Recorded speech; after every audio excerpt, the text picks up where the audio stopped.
Audio की दुनिया में ना कुछ शब्द ऐसे हैं जो हमें अक्सर उलझा देते हैं, जैसे गेन, ट्रिम, वॉल्यूम। आखिर ये सब है क्या?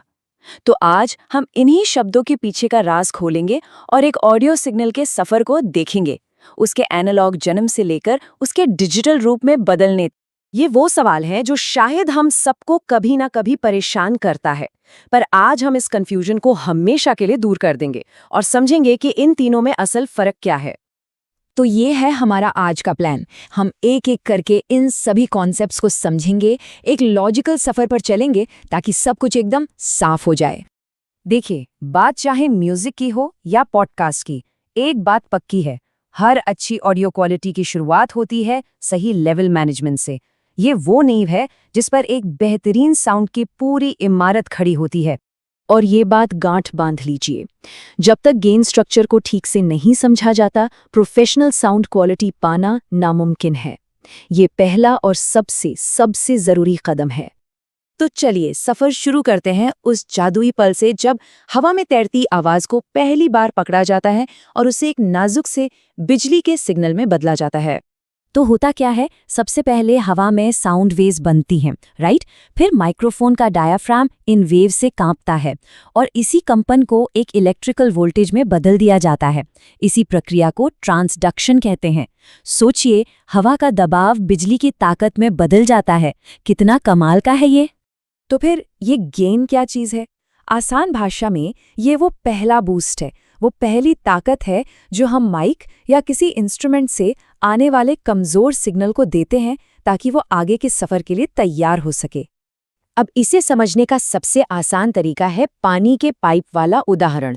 गेन वो वॉल्व है जो तय करता है कि पाइप के अंदर कितना पानी जाएगा, मतलब सिग्नल की असली ताकत और क्वालिटी। और वॉल्यूम वो नल है जो कंट्रोल करता है कि पाइप से बाहर कितना पानी निकलेगा, मतलब सुनने में आवाज कितनी तेज है। सीधी सी बात है, गेन इनपुट है, वॉल्यूम आउटपुट। तो अब आता है कहानी में एक बहुत बड़ा ट्विस्ट। हमारा सिग्नल अब एनालॉग दुनिया छोड़कर डिजिटल दुनिया में कदम रखने वाला है, और ये वो पल है जहां उसकी पूरी पहचान ही बदल जाएगी। तो फर्क क्या है इन दोनों में? देखिए, एनालॉग सिग्नल एक खुली कच्ची बिजली की लहर जैसा है। जरा सी भी गड़बड़ हुई, लंगी तार हुई, तो उसमें बाहरी शोर, हमिंग सब कुछ घुस जाता है। वहीं दूसरी तरफ डिजिटल सिग्नल, वो तो बस वंस और जीरोस का एक मजबूत कोड है। एक बार बन गया तो बाहरी शोर का उस पर कोई असर नहीं होता। और ये कमाल कौन करता है? ये काम करता है एनालॉग टू डिजिटल कन्वर्टर, या जिसे हम एडीसी कहते हैं। यही वो डिवाइस है जो एनालॉग सिग्नल का डिजिटल भाषा में अनुवाद करती है। तो चलिए अब आते हैं मुद्दे की बात पर, गेन और ट्रिम के बीच का फर्क। ये फर्क वहीं से शुरू होता है जहां हमारा एडीसी काम करता है, मतलब एडीसी से पहले और एडीसी के बाद। ऑडियो के जो एक्सपर्ट्स हैं वो भी यही कहते हैं, गेन एक एनालॉग चीज़ है, भले ही उसका बटन डिजिटल हो, और ट्रिम वो पूरी तरह से डिजिटल है, वो सिग्नल के डिजिटल बनने के बाद उस पर काम करता है। इस तस्वीर को देखिए, इससे बात और भी साफ हो जाएगी। गेन जो है वो एडीसी का गेटकीपर है, वो तय करता है कि एनालॉग सिग्नल कितना मजबूत होकर अंदर जाएगा। और ट्रिम वो बस अंदर आए हुए डिजिटल डेटा के साथ गणित का इस्तेमाल करके उसे कम या ज्यादा करता है। तो अगर इसे आम भाषा में समझे, गेन जो है वो एडीसी से पहले का खेल है, एनालॉग वोल्टेज के साथ। इसका मुख्य काम है सिग्नल और नॉइज के बीच एक अच्छा अनुपात बनाना। वहीं ट्रिम वो एडीसी के बाद का हिसाब किताब है, डिजिटल डेटा के साथ।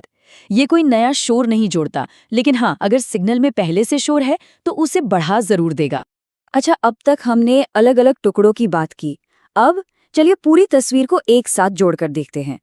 ऑडियो लेवल मैनेज करना सिर्फ एक नॉब घुमाना नहीं है, ये एक कला है जिसे गेन स्टेजिंग कहते हैं।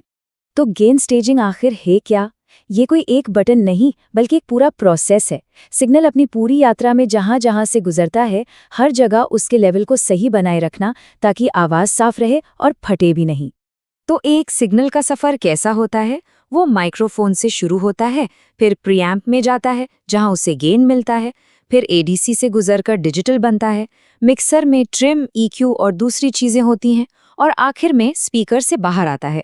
हर मोड़ पर लेवल को मैनेज करना पड़ता है, और अगर इसमें जरा सी भी चूक हुई तो सब गड़बड़। अगर गेन बहुत कम रखा तो सिग्नल के साथ साथ एक स्स की आवाज यानी कि नॉइज भी बढ़ जाएगी। और अगर गेन ज्यादा हो गया तो सिग्नल फट जाएगा, जिसे डिजिटल क्लिपिंग कहते हैं। और एक बार जो सिग्नल क्लिप हो गया उसे ठीक करना लगभग नामुमकिन है। तो हमने अब तक जो कुछ भी समझा, चलिए उसे फटाफट समेटते हैं और देखते हैं कि सबसे जरूरी बातें क्या हैं। तो निचोड़ ये है, एनालॉग गेन से साउंड की क्वालिटी तय होती है, डिजिटल ट्रिम लेवल को बैलेंस करने के लिए एक गणितीय टूल है, और गेन स्टेजिंग इन सबको मिलाकर सिग्नल को उसकी पूरी यात्रा में सही लेवल पर रखने का तरीका है। और लक्ष्य हमेशा एक ही होता है, एकदम साफ सिग्नल, बिना किसी शोर और बिना किसी डिस्टॉर्शन के। तो अगली बार जब कोई क्रिस्टल क्लियर गाना या पॉडकास्ट सुने तो याद रखिएगा कि उस बेहतरीन आवाज के पीछे गेन और ट्रिम की कितनी गहरी समझ और कला छिपी हुई है। लेकिन एक सवाल भविष्य की तरफ भी इशारा कर रहा है। 32 बिट फ्लोट रिकॉर्डिंग जैसी नई टेक्नोलॉजी आ रही है, तो क्या आने वाले समय में परफेक्ट गेन सेट करने की ये सारी जद्दोजहद खत्म हो जाएगी? क्या हम एक ऐसी दुनिया की तरफ बढ़ रहे हैं जहां डिजिटल क्लिपिंग का डर ही नहीं रहेगा? खैर, ये एक ऐसा सवाल है जिसका जवाब हमें वक्त ही देगा।